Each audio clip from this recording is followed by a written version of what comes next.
When working away from the front line of a company, it can sometimes be easy to forget what it's like on the shop floor. If you do venture down, some say it actually helps bosses figure out how to improve their businesses and find out how things are really being done. Business advisor Nick Hixson joins me in the studio now.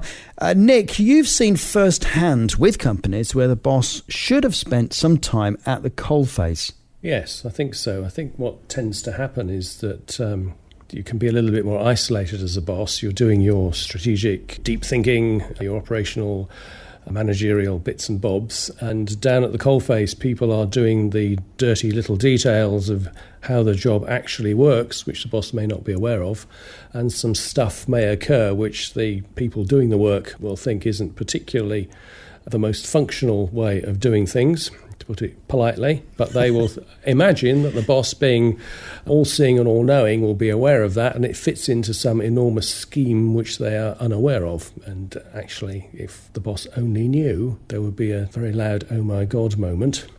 And why didn't you tell me earlier? There's going to be people listening to this who have just come back from work or at work right now, and they're hearing something that's music to their ears. But there is a problem, is that how do you address that sort of thing with your management, with the boss? I think best addressed from both ends. It's very helpful if the boss sets an agenda, and dare I use the word culture, where employees are free to bring issues, where he says simply, look, I don't know everything, you're doing the detail. If there's something that looks a bit odd to you, it might actually be odd. There may be a good reason, but do feel free, do tell me. I've heard the phrase, my door is always open, but does that really mean my door is really open? Who's going to come over that threshold? It's more than that, though. I'm joking about it, but it is more than that. Surely there's more than the culture. It takes a long time to build a culture in an organisation. It doesn't take forever to build a culture, but it certainly takes some commitment and the big C word, which is consistency. I'm sorry, I'm going to quote myself.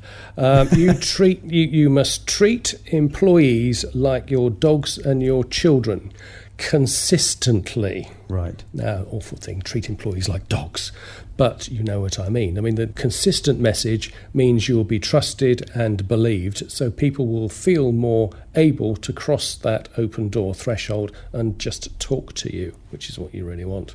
Okay, let's just talk a little bit about the strategy then, because we've got people that are obviously sitting there at the coalface and they're doing stuff, and fair enough, consistency, and they can go to the boss if they get the culture right.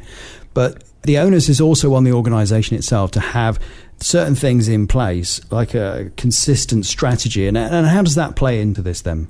Well, all roads lead to strategy in my head, at least, or should do. There should be some coherence so that the planning you've done has got a goal which is congruent to objectives which you should be able to share, so that if you can share, you don't necessarily have to say, well, we're going to earn £1 million next year. By the way, that doesn't mean you're going to get a pay rise or anything like that. You've still got to make objectives which people can see and measure themselves. It doesn't have to be monetary. It could be number of new customers, or customer complaints have dropped, or reject work has dropped, or something they can see and value themselves, value their own input against it. Hopping back to the door is always open bit as well, the employee's got something, a bit of an onus on them too. I mean, there's various ways of approaching your boss. You can say, well, this is a barking mad idea. What on earth did you do that for? They sit there the doing door that, may though. Suddenly close and your foot may still be in it. Or you could say, were you aware that this is happening? Because I don't see how this fits with what we're trying to achieve here. So you're saying, go to your boss and say, are you aware of? Yes. That's brilliant, Nick. Thank you. As Nick Hixson, you can find his details on our website, letstalkbusinessonline.com.